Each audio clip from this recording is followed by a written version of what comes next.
İsenmisiz kadirli dostlarım? Bugün 1 May, zor bayram.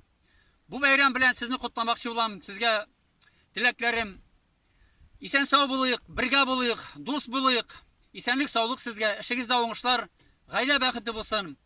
Hürmetli Başkırt dostlarım, hürmetli Başkiri'de yaşarşı Başkırt Tatarlarım. Sizge zor hürmetim, zor rahmetim bilen sizge selamlarını jiberip kalam.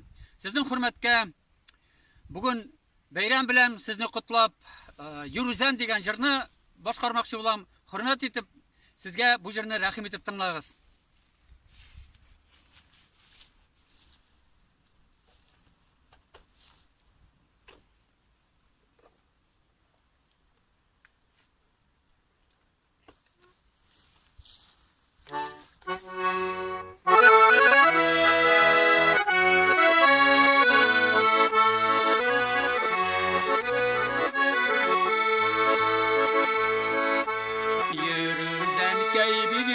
Donlu yılga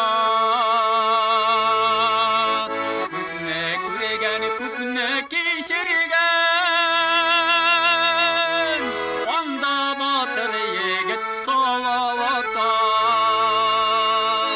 Akı zatın düşüp eşirgen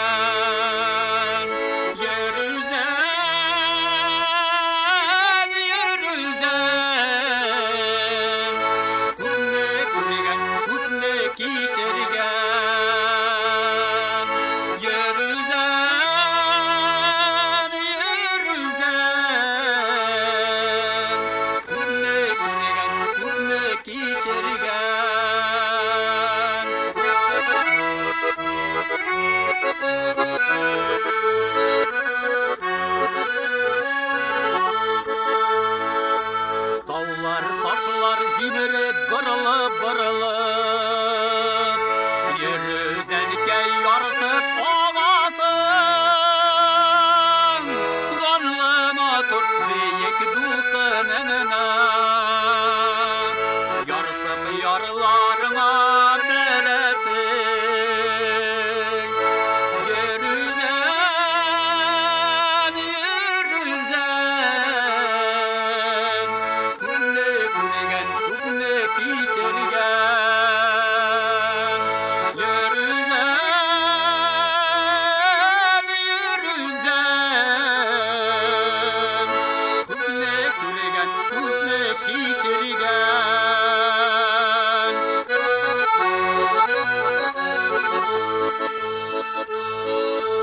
Soklanılan ol taraf yürüzenigen